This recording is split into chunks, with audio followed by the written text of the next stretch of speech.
cas de Decathlon, effectivement, ça c'est très intéressant parce que eux jouent le jeu pleinement, ont compris la mesure de l'urgence et la gravité de la situation. Là, on a un masque de plongée sportive à l'origine, Decathlon, Decathlon a effectivement libéré les plans et les brevets sur ces masques de plongée sportive pour pouvoir permettre en fait qu'ils soient adaptés à des besoins médicaux, à des besoins de qualité médicale pour les intégrer dans les appareils de respiratoire notamment. Et il y a effectivement une société italienne, je crois que c'est Easy Nova, qui a rempli le défi, quoi. Donc des ingénieurs qui ont bossé là-dessus, on leur a mis ça à disposition, les plans et le droit de le faire, alors ils s'y sont lancés. Et ils ont publié effectivement, après quelques de nouveaux prototypages, améliorations et autres, des plans qui permettent de produire ces masques sauf erreur en impression 3D, 3-dimensionnelle également.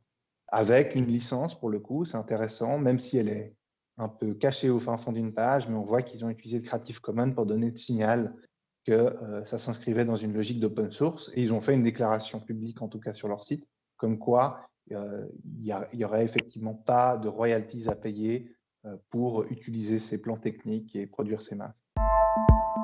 Ça, c'est très intéressant parce que soudain, on voit la puissance de la co-construction. Ils ont réagi très très vite quand même. Je crois qu'en 3 jours, ils ont réussi à remodéliser les masques d'origine pour en faire un usage totalement utile. Après, si on regarde une perspective commerciale, Decathlon fait un geste symbolique très fort. En plus, ils ont pu agir en dehors de leur secteur d'activité et puis propulser l'innovation au-delà de la question sportive. Donc, c'est tout le crédit est pour eux, ça c'est indéniable.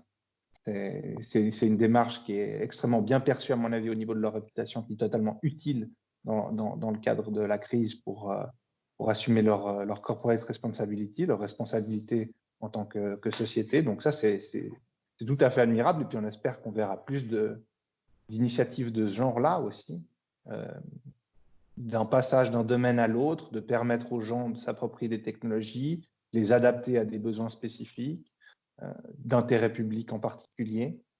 Donc oui, en tout cas, je trouve que la démarche de Decathlon était extrêmement positive dans ce sens. Alors, je dirais qu'on parle ici d'open source hardware. L'open source software au niveau grande entreprise, je vais mettre les choses en perspective. La société Red Hat, dont le modèle d'affaires, c'est de faire des services autour des technologies libres type Linux. C'est une acquisition à 32 milliards en début 2018 par IBM. Donc, dans le terme de volume et de consolidation de marché d'open source, on a déjà des gros acteurs qui sont très bien établis. Maintenant, la question est, est-ce que ce modèle-là va réussir à percer à une échelle plus large dans le domaine de la production manufacturière, on dira? À mon avis, c'est tout à fait possible.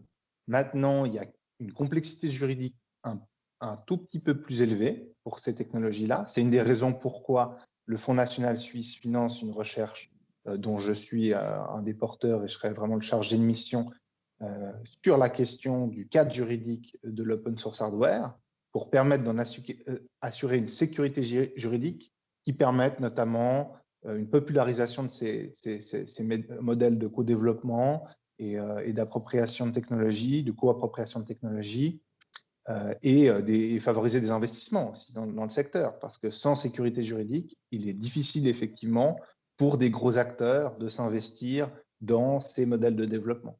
Ce qu'on crée, c'est au contraire un environnement beaucoup plus à la fois coopératif, vu que chacun peut venir participer, co-créer, co-inventer et innover, et de l'autre côté aussi plus concurrentiel, parce que ça veut dire que c'est celui qui fournira finalement les meilleurs services à la fin, et non celui qui peut assurer sa rente de position en s'asseyant sur ses droits de propriété intellectuelle, qui arrivera à percer sur le marché.